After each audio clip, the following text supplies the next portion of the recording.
and stop. To the side, 1, 2, 3. 1, 2, 3. 1, 2, 3. 1, 2, 3. 1, 2, 3. 1, 2, 3. 1, 2, 3. 1, 2, 3. 1, 2, 3. 1, 2, 3. 1, 2, and stop. Okay, hands up. Reach down. 1, 2, 3. To your right, 2, 3. To your left, 2, 3. Center. Inhale. Exhale. Okay, hands up. Reach down. 1, 2, 3. To your right, 2, 3. To your left, 2, 3. Center. Inhale. Exhale.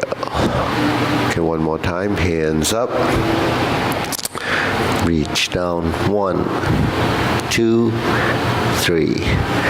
To your right, 2, 3. To your left, 2, 3. Center. Inhale. Exhale. Okay, hands in the waist. Circular movements. 1, 2, 3, 4, 5, 6, 7, 8, 9, 10. 1, 2. Reverse.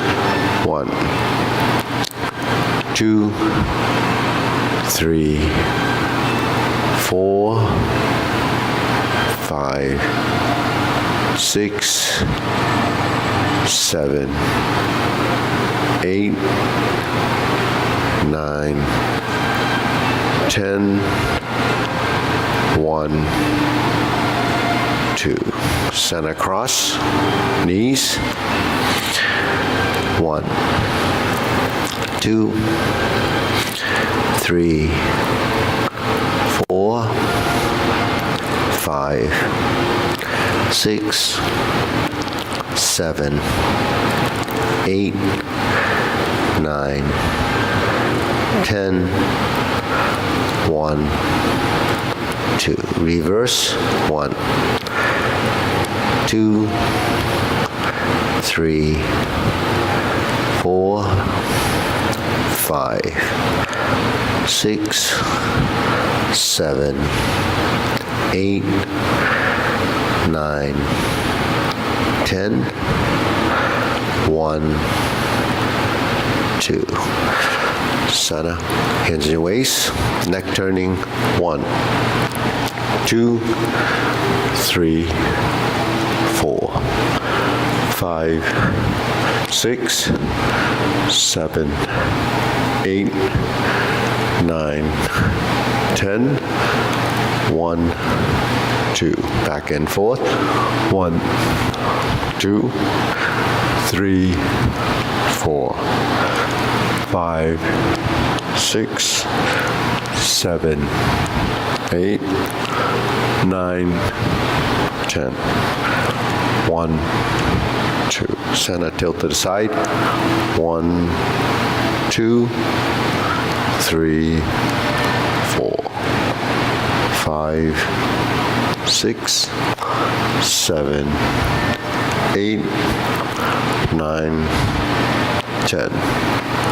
1, 2. Center down. Circular movements. 1, 2, 3. Reverse.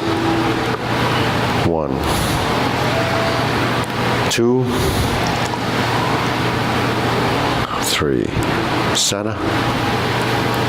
Pull in, inhale. Exhale. Inhale. Exhale. Inhale. Exhale. Okay, spread your feet. Turning. 1, 2, 3, 4, 5, 6, 7, 8, 9, 10. 1, 2, 3, 4, 5, 6, 7, 8, 9, 10. 1, 2, 3, 4, 5, 6, 7, 8, 9, 10. 1, 2, 3, and stop. Okay, turn. Okay, stretch out a bit.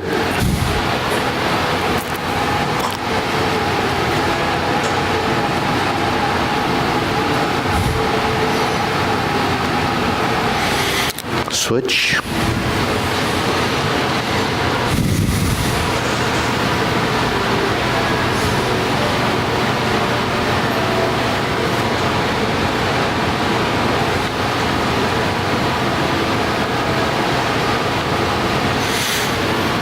Switch.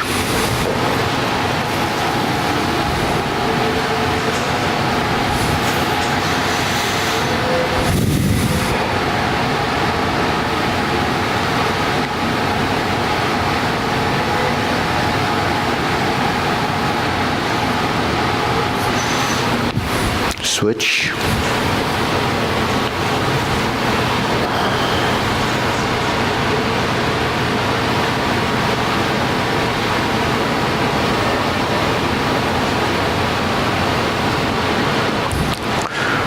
Switch.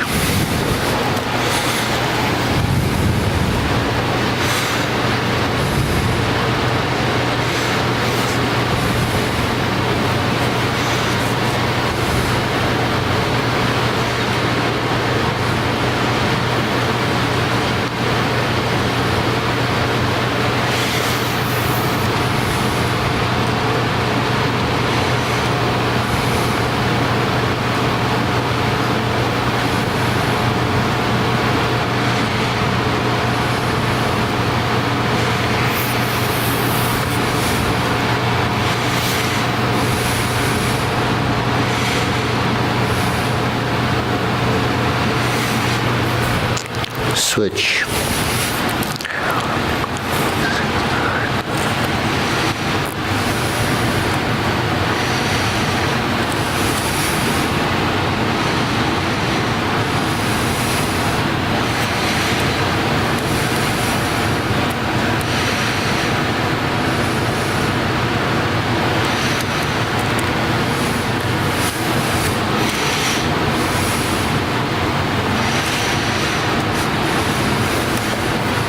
Switch.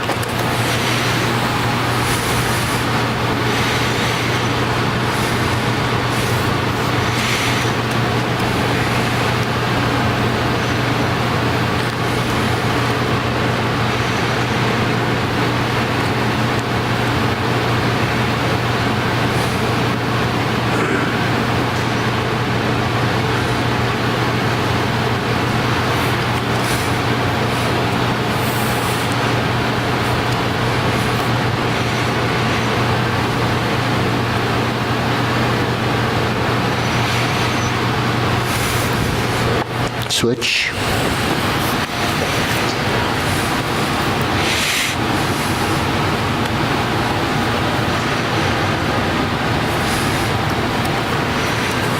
Okay, center.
rolling in.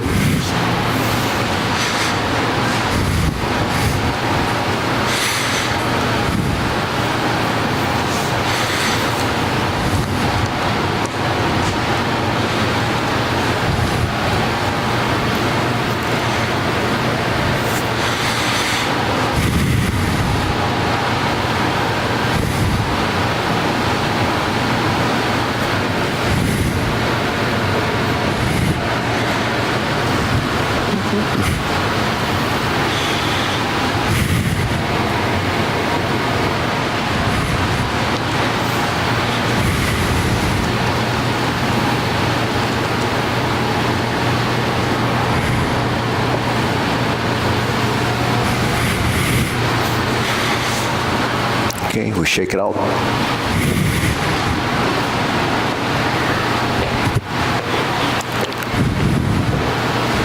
Okay.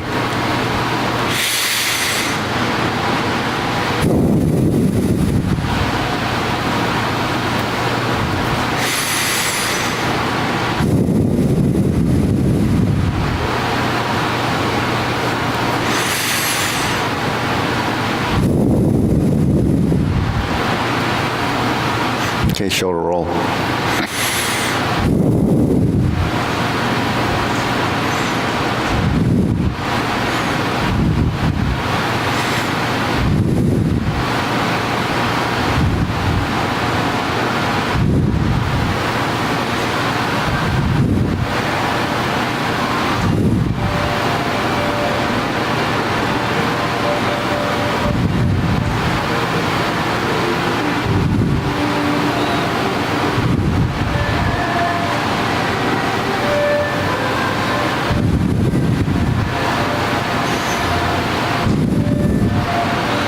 Reverse.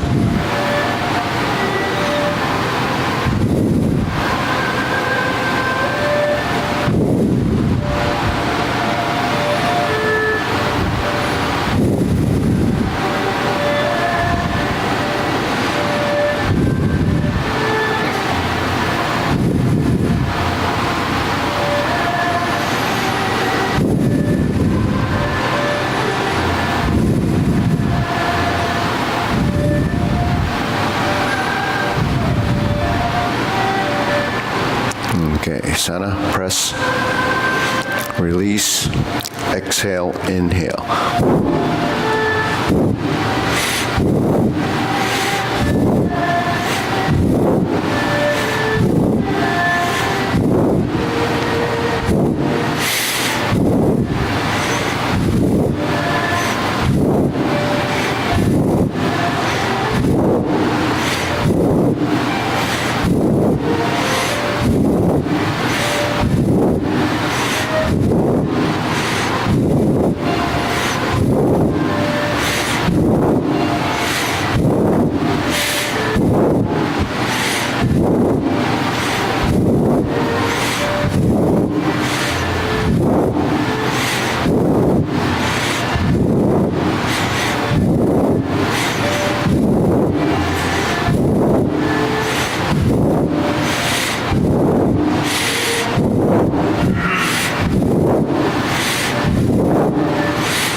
And stop. Hands up, inhale,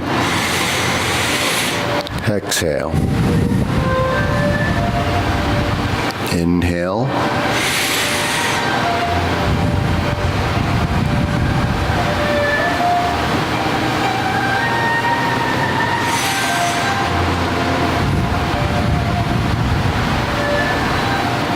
Okay. Elbows and knees.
Okay, palms down, bigger circle.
Okay, center, check it out.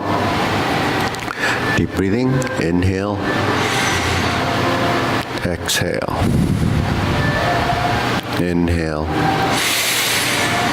exhale.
Got life again. You can breathe.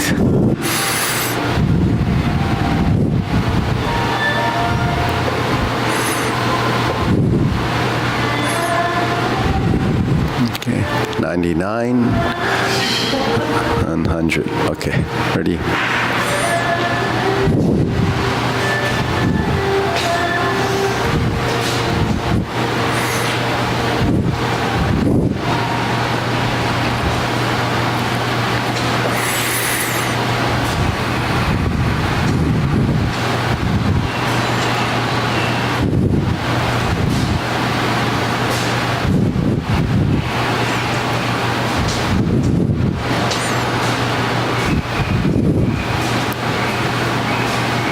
Switch.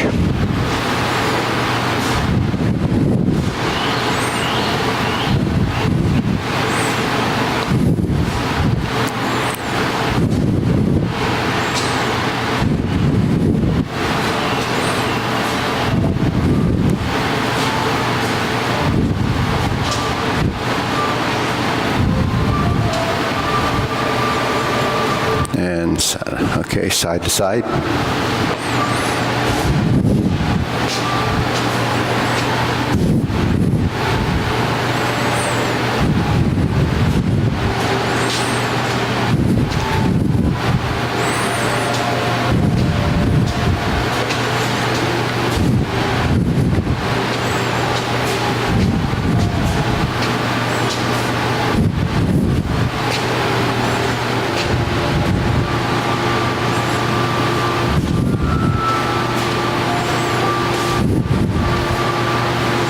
And sana switch.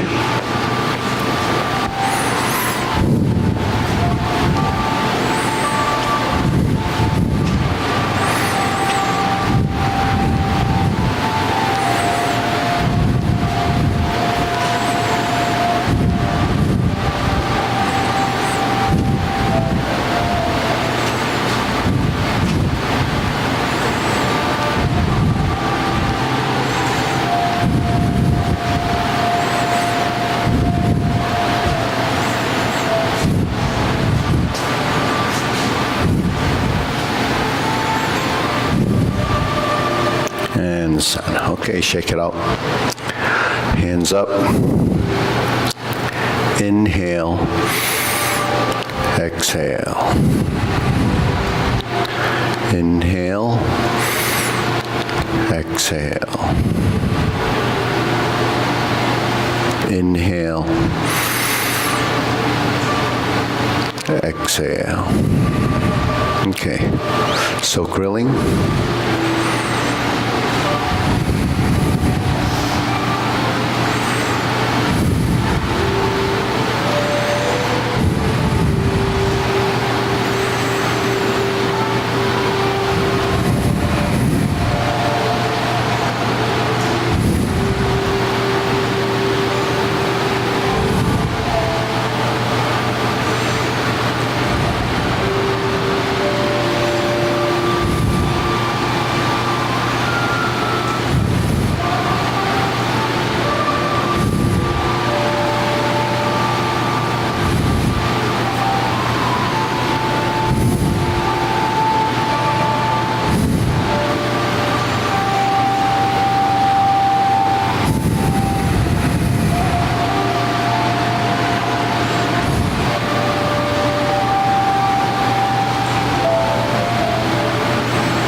Switch.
Okay, cross, open and close.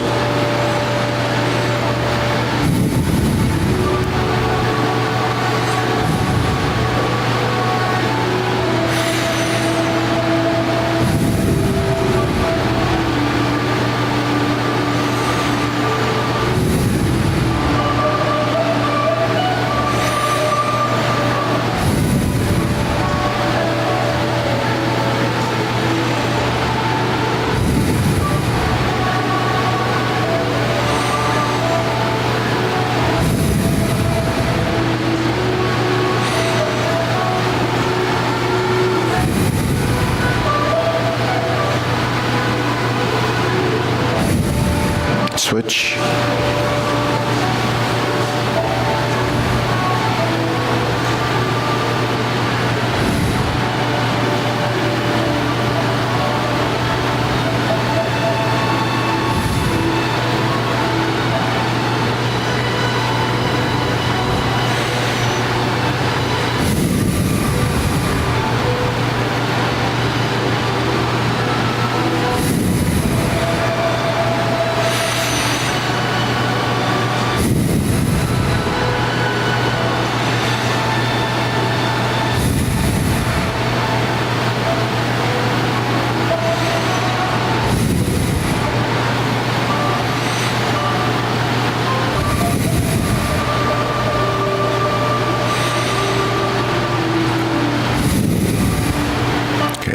Circular movements.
Okay, lower hoop.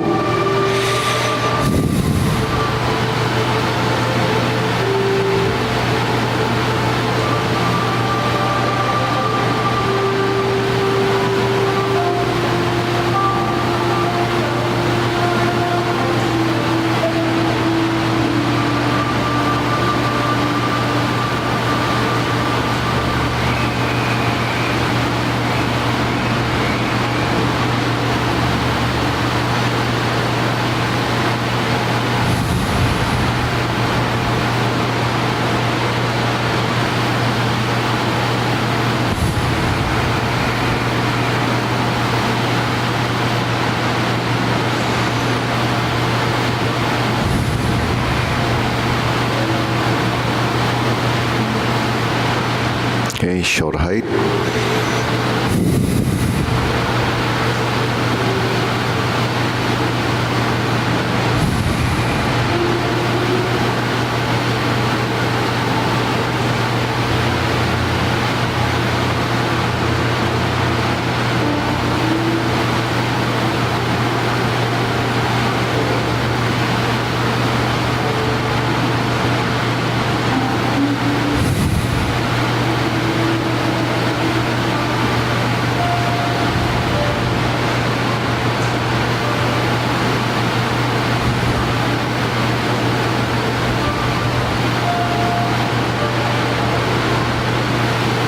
Elbows down.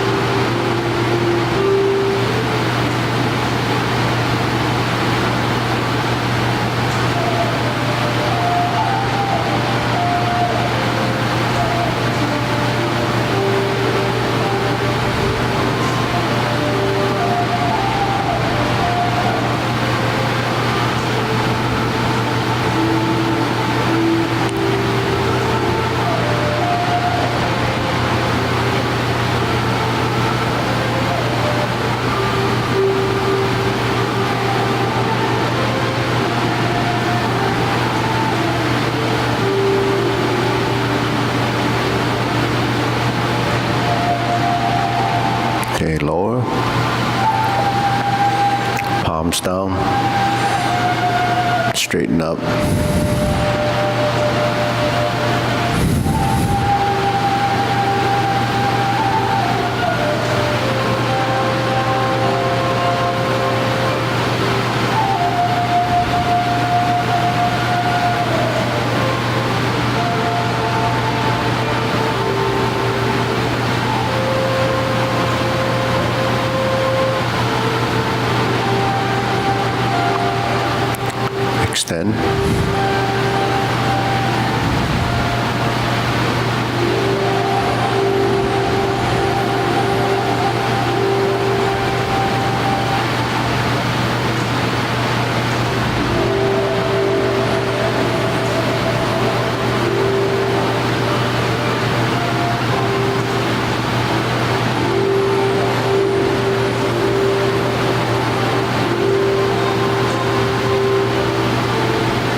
flying.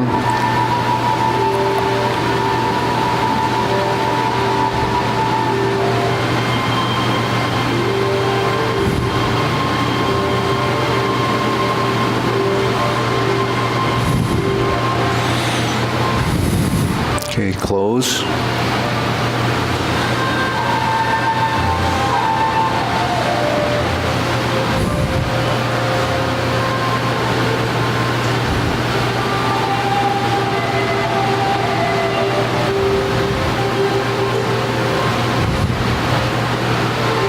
Okay, one more.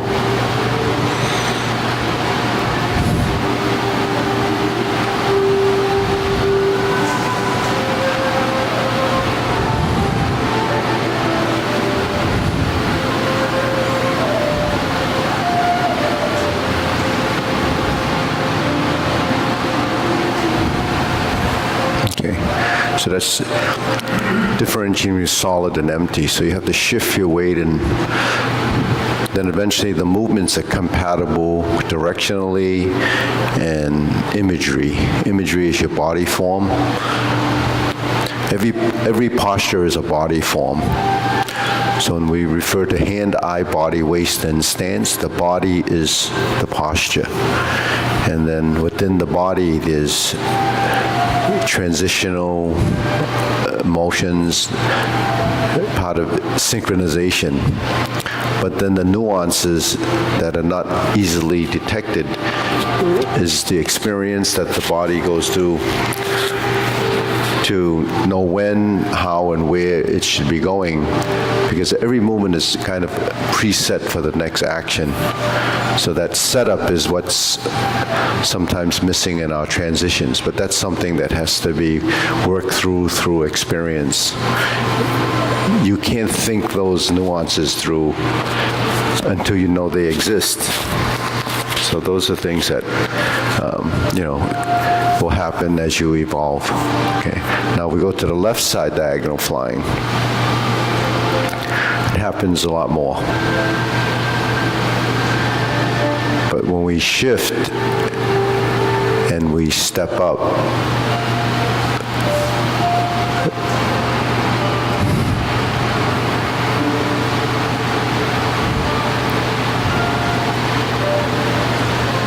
we have to tie the upper and the lower coordination. So what is upper-lower coordination? I use that term a lot, but what does it actually represent or mean? Mara?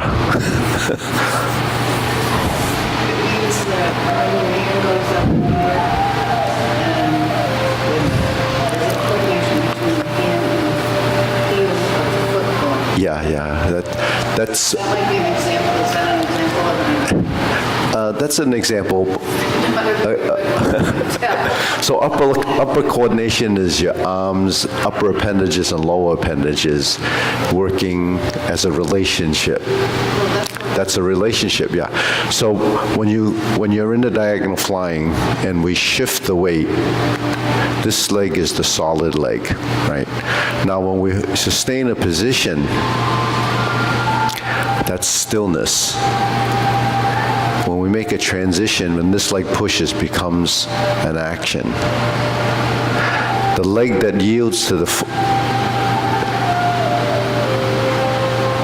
affecting this move, that's the action, is affecting the shift of this structure. Now if I go like this, I just bend my knee, then they're still working separately. It's not until you make your transition that it stays as a relationship. So it's sort of yielding to each other. So your legs yield to each other.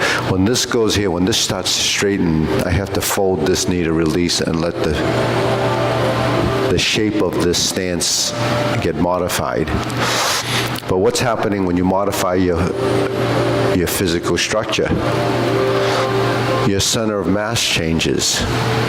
So when the center of mass changes, you have to control that. So Tai Chi's whole premise is controlling your center of mass. Because once you lose your center of mass, you lose your balance. So this becomes sensitivity, a feeling of where your body is moving in space. Functionality is a whole nother topic. But when we move from here to here, the sustaining of this hand position is part of consciousness of the movement. Then when you make your transitions as they move and blend, it becomes synchronization, upper-lower coordination, differentiating between solid and empty. So that means solid and empty means active and passive. So when I hold my hands like this, the arms are sustained, but they're passive until they become active when I start to make my transition. Now, there's different levels of how that happens, but the end goal from here is to get to here. So that's a posture, that's strum the lute, right? Vertical elbow. My transition becomes this to press. My next transition becomes that. And then it becomes this. Then it becomes this. Then it becomes this, right? So the transition to get from point A to point B is a pathway to the final position. So then you have to draw off of what we understand as geometry of position, space, your center, and those little shapes that we have, right? So we have vertical elbow, and where do you face when you move? We know that we have the two corners, but when we get to this position, we have to turn. So where does the turn happen? It happens in your hip. So that becomes folding and closing of the hip. But at the same time, this leg appears to be opening. So then there's open and close. Now we shift the weight to come through center.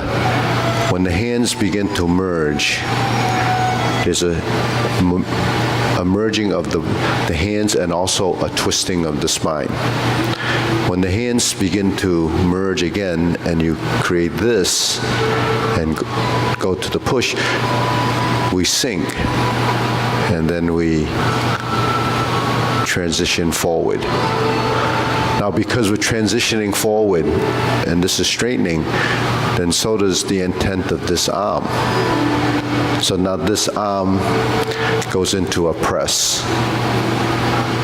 When it goes into a press, this creates the roundness of that arm. So when we go into the shape, now this becomes passive, active. This actually is a passive movement going through a transition. This would be the side that actually creates the structure and the press, but this is tied to my leg. So that's what upper-lower coordination is. Then when I get to here, I relax. So I settle in my hip. My front leg approaches substantial until it's fully substantial as I pass through to this point. Now that's 100% weighting till it touches. So once it touches, it's toe. Then as it starts to go down, by relaxing the leg and the shifting of the weight and the raising of the hand, then the body gets to this point and then it finishes when the heel of the palm is here and the heel of the foot is there. And this just elongates like when we do this, straighten up. See, so all those concepts in that one posture is built into our warm-ups. There isn't anything that we do in our fundamentals that isn't inside the form. But we can't find that in the form because we're thinking of sequence. We're trying to get through, those movements. But in the body, which is the network of that wiring that becomes part of this body intelligence. So this is a very slow process of developing all of that, because we're creatures of habit, and part of it is because humans, it takes a long time for us to mature, right? So movements have to mature. You go through this process. The gestation period of humans are 9 months, but a fly, it's like a few hours, and their life expectancy is very short. They fly around, they live and die in like a couple of days, but humans have this, process that has to go slowly, and it doesn't happen immediately. So when we try to alter a motion that our body doesn't actually recognize, it goes through a process of elimination, a reconfiguration, through the understanding of what the mind intent is telling the body what to do as an instruction. But then once you get the instruction, which is from an external source, then you take that information, and direct your body. So these are just theories that we have, and those things are actually written in books. The mind is the director. It's different between solid and empty, vertical spine, passive and active, open and closed, yin and yang. Those are all there, but most of it is misunderstood. We don't actually understand it when it comes to the intricacy of emotion, right? So when we do something like diagonal flying, and we shift through the movement, and we start to blend everything together. Where and how long does that take for your body to assimilate that motion and be able to realize that there is a difference between random movement and getting to where it looks? That process is a very slow and sometimes discouraging, but it is a process. But what is it that's really so important about this whole process? It's the brain plasticity and the keeping the network in the body working efficiently, and then we overcome the deficiencies and the idea of preventing age-related degeneration. Because everything in that one posture, if you just did that without anything else, there would be a lot of benefit to that. Pardon? You'd never get old. Yeah, she's, how old Mara is? This is on the video. You know how old she is? She's 29, going on, yeah. Do you know how old she is? Yeah. I brag about it. Yeah. Well, I try to brag about it too. Yeah. But everybody here, I think is, well, I think if we total up the ages in today's class, we'd be well into we'd break the records if it was a stock market, huh? Okay, all right, so back to here. Okay, the next thing we do is diagonal flying to insert needle. So what's the first transition to get the insert needle? We have to turn the spine, then we have to shift the weight to the backside, and then we reset the hand, right? So what do we have? We have this, we have this, we have this, and we have this.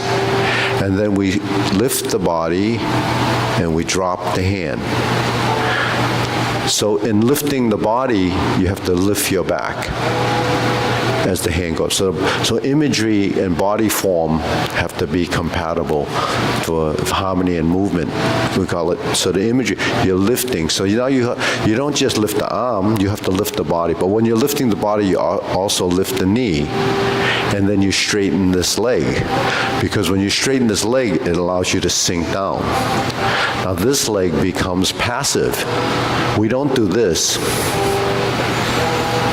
It goes down as a function of this. And then we sink. And then you step out. So that's part of the body mechanics. So we can learn a form but not understand the posture. So that's part of discovery. You can do it over and over again. Understand if you're capturing the sort of the concepts that we have in rising and falling, sinking, settling in the stance that's sinking, then if you apply those strategies in the movements that you have in your form, then your movements will start to be modified. So you have to reconfigure the same posture with a slightly different take on the timing and the execution of the movement. But then when you go up, we have to turn. Because when we turn, it pulls the knee up as we draw, and then when we turn and sink down, the spine starts to turn and sink and look for the heel of the supporting leg. So when you lift up without turning, you won't have so when you go one way, then you end up going the other way. So in Tai Chi we say there's forward, backward, right, and left. But we just take, well, there's right and there's left and there's forward and there's back. But where does the right and left show up in your motion, in your body mechanics, in the fact that we have to twist the spine when we're on one leg in order to find your center, the vertical axle of that position, and that's your vertical spine, right? And when you have a vertical spine, your body will go up and then it'll go down. But when you go down, if you go over here, you fall into a void.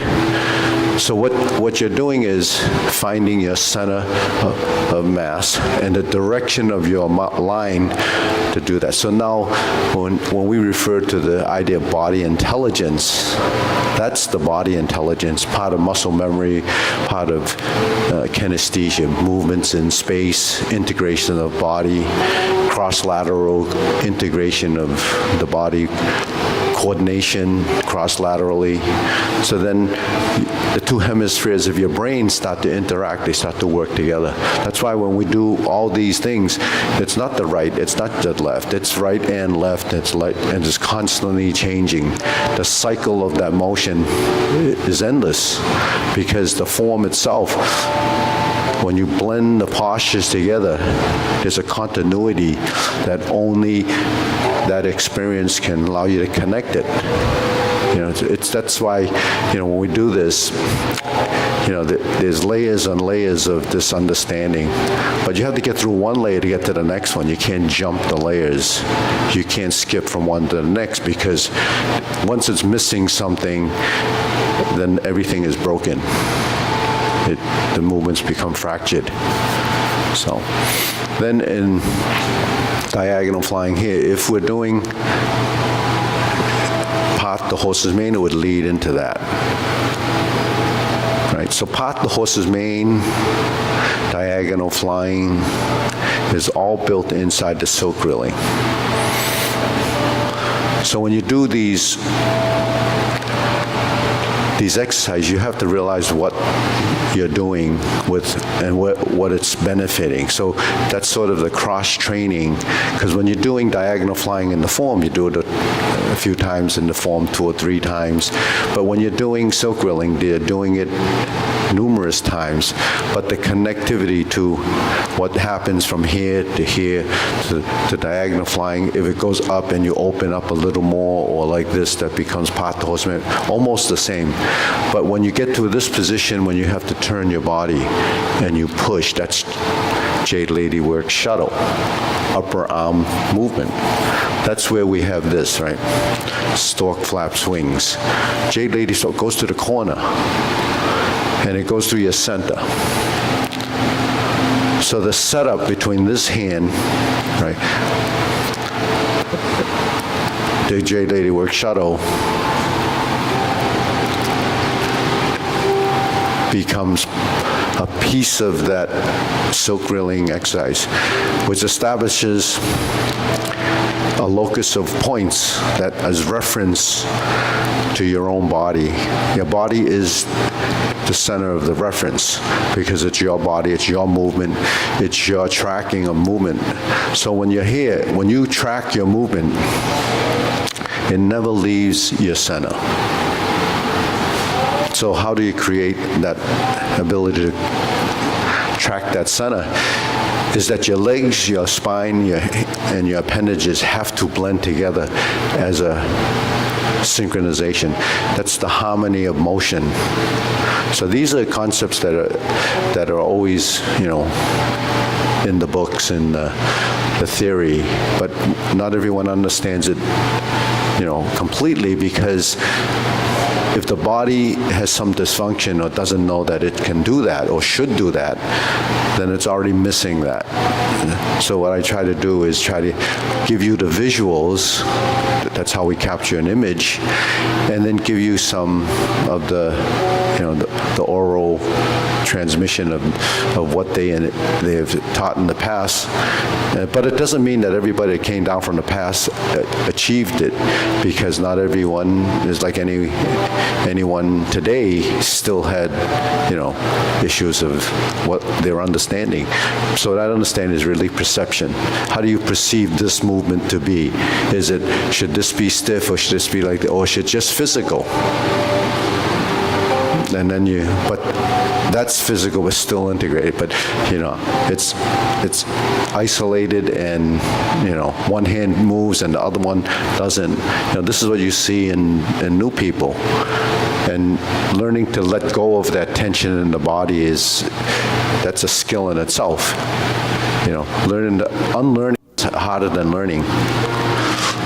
Okay, so that's diagonal flying. Okay, cloud hands.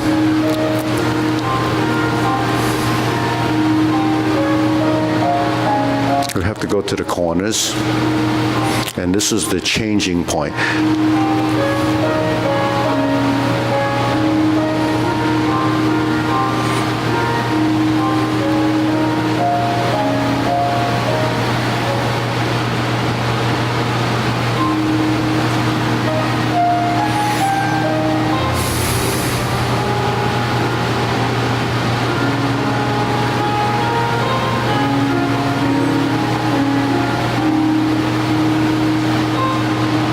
Actually, when we let this hand go down, we should elongate it more, and then it starts to fold.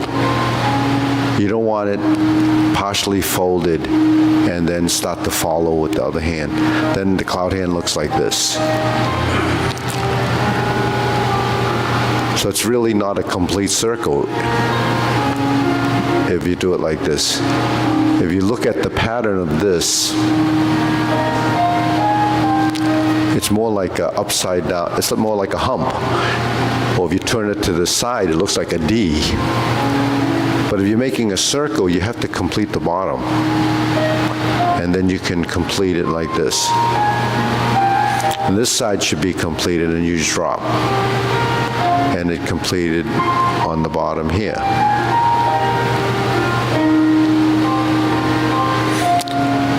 So where we're doing that to begin with? We're doing it here.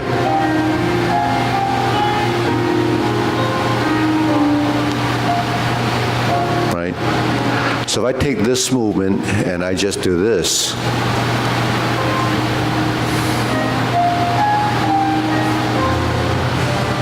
so that would be the same, just that the timing is different.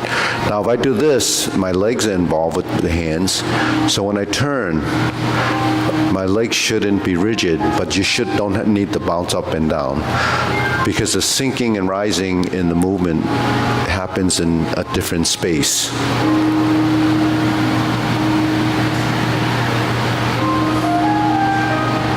And then the other thing is, when you're turning your hips, you don't want to tuck your butt. Because if you tuck your butt, and a lot of disciplines do that, it actually has your pelvis turn into a rigidity. If you tuck your hip, then you can't move your joints separately. But when we move, we transition separately. One hip turns, and the other one expands and contracts inside rotationally.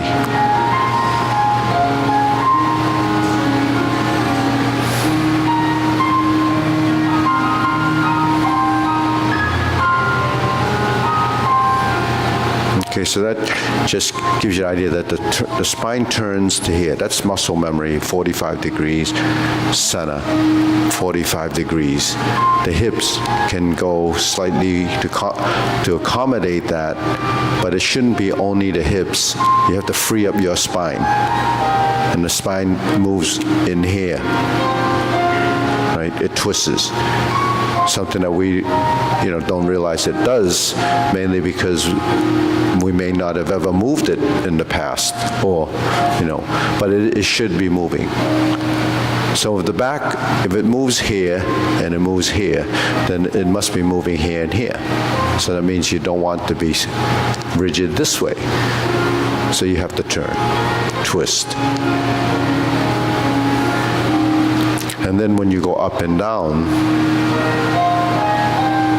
it would be like this. You could rise, turn, and fall. Turn, rise, turn, and fall. So there's a synchronization now, upper and lower, and you're passing through a space, right?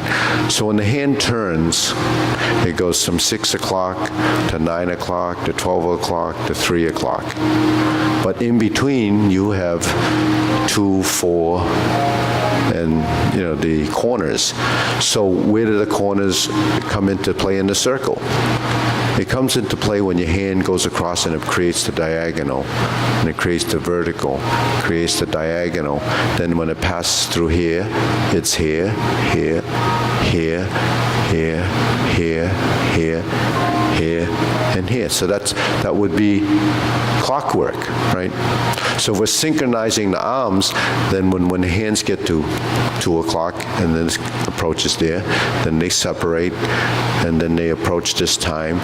So when we say movements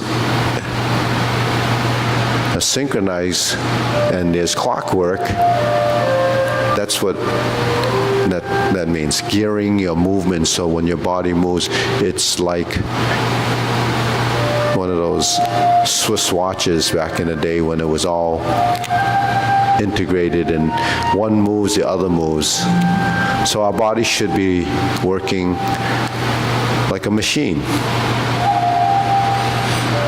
So now you have muscle memory in all these different places, but that's only here. This muscle memory is here, and then it's here, and then it's here. You see, so you have those 4, yeah.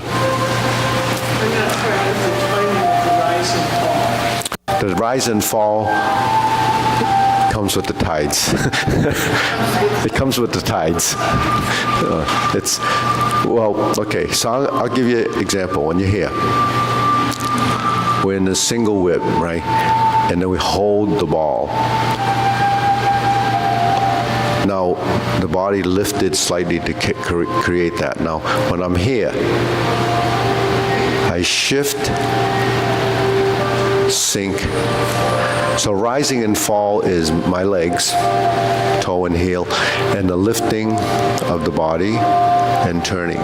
So rising and falling is also in the torso, keeping the erect spine and the hollowing and sinking of the body, creating a slight curvature in the back as you descend. Because now it's this point to this point, creating a bowing of the torso to give your body the ability to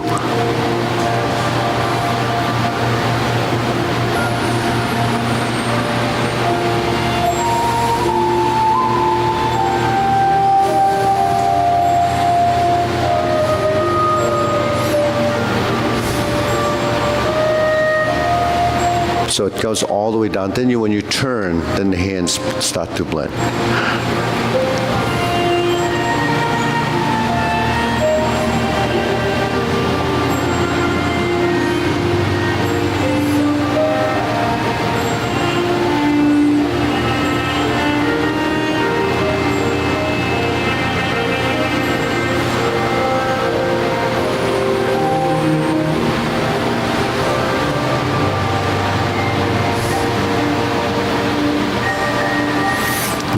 adds a level of timing, but the difficulty there is learning to relax and letting your legs go. That's substantial and insubstantial. When you step out, when you transition, you can't do this, or you shouldn't do this. You shouldn't go. Because the pass-through isn't controlled between the relationship of the two legs. So the relation between the two legs is not just the fact that it went from one side to the other. There's a cyclic action of the releasing and tension. So stretching is that. Stretching, when you stretch, you think it's just going deep, but actually the two groups of muscles, one is pulling, one is releasing, and it's actually slipping by each other in a very controlled fashion. So it's not just one side letting go completely and the other side is pulling. There's a give and take. So when we move, there's that stretching component inside the action of your movement. So when you shift from one side to the other, it's that relationship. That's why when, it takes energy for that to happen. It's very, minute, but it does happen. And the only way you can have the energy to do that is if your body is producing it for the action that the muscle required at that moment, that instant. It's very, it's something that you can't actually calculate. It's just there. That's why when a person passes away and rigor mortis sets in, it's because during that phase the body became rigid because it couldn't relax. It couldn't go to the other side because everything stopped. No more energy, no more ability to release it, and you become like that. We shouldn't do this during the Tai Chi. We want to avoid that state. So the only way to avoid that state is to pass through. Then the body. Now when I'm here, the center of mass changes. So my body actually has to do that in order for me to do this. And then when you get to here, and I do this, there, so this, and this, and this, and this is a synchronization. In and out, up and down, twist and shout. Okay, so that's I'm just giving you the insights of what you need to do to develop your postures, but there's a lot to it. So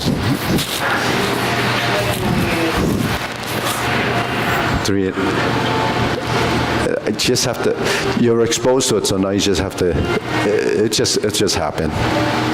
Believe me, it would just happen. Okay, let's do we have time to do the form, long form, right? No?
Okay, deep breathing.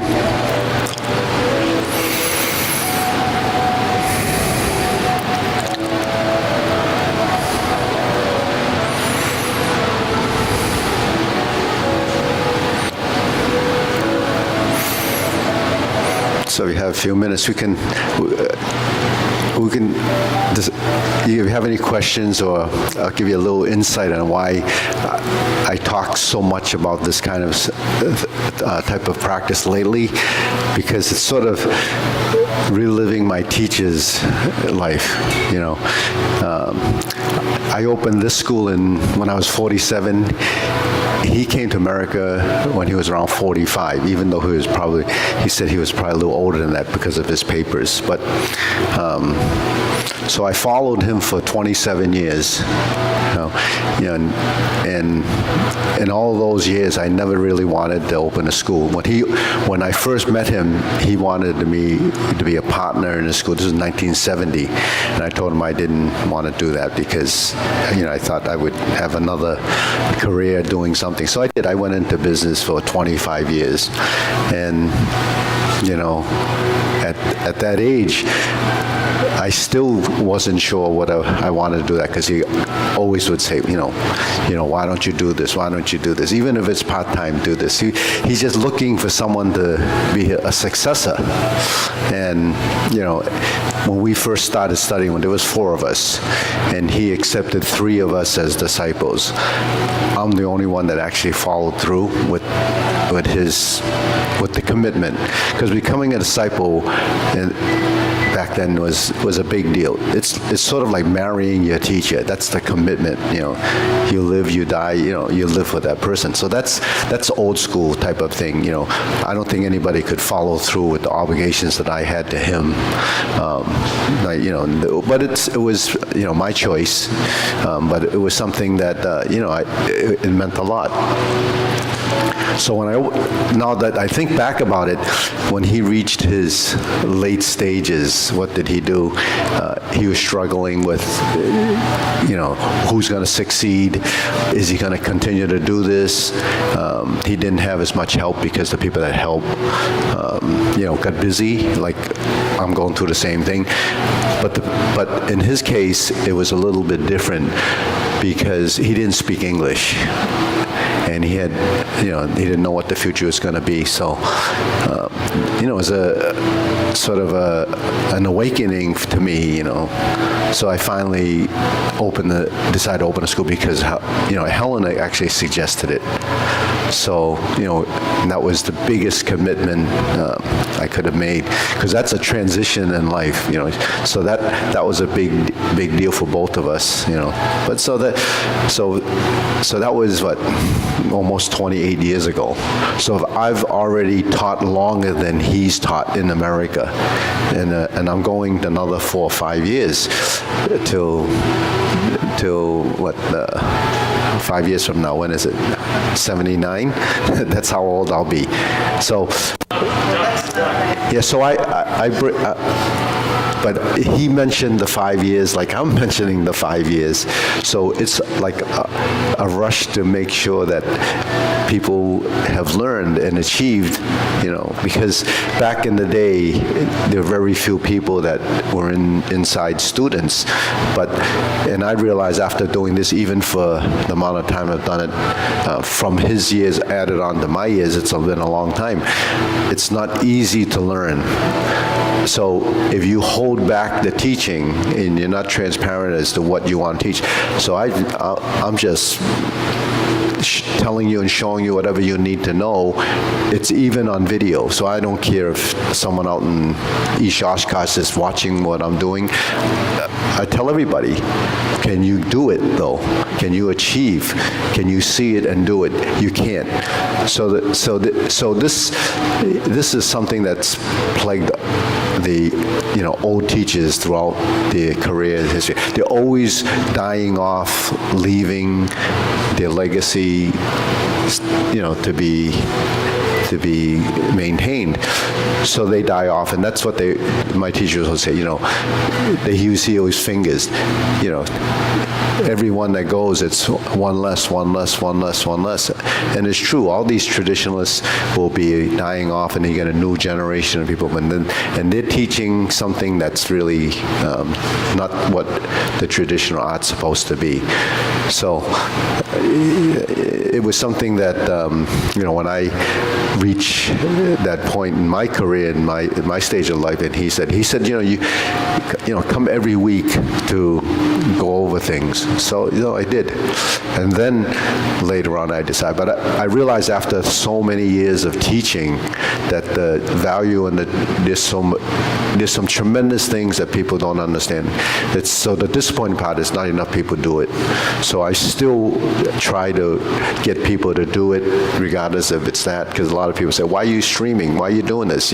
You don't get paid to do that. Why are you sending it out there and doing it? I do it for exposure, and if there's an interest, and even if they don't know me, they can learn something. So it's sort of, the giving back. But not everybody knows that there is something to this until they do it for a long time.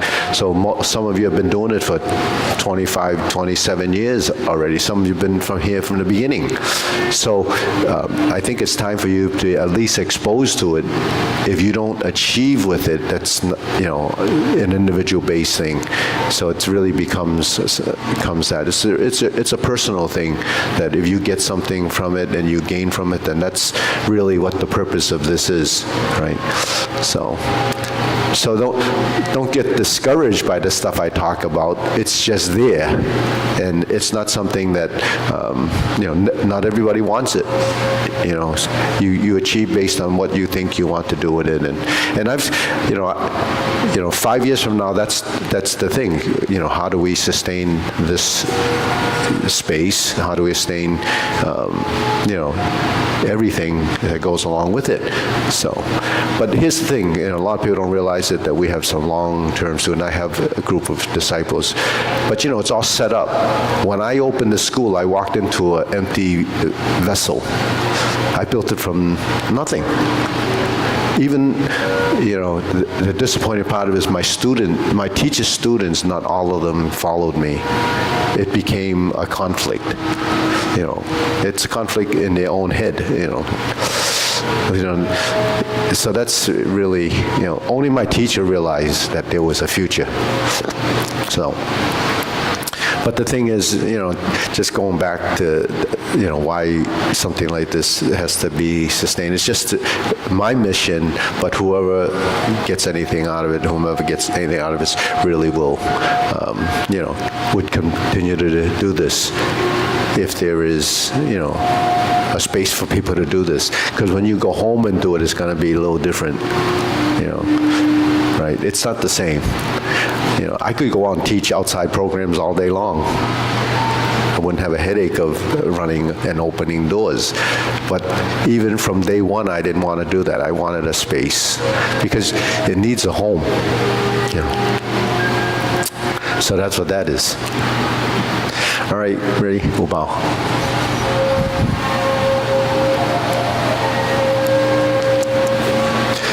And you notice there's only space for those pictures. I'm not going up there. Yeah. So which one is your teacher at? The one in the left corner. Left bottom? Yeah, left bottom. Yeah. Yeah.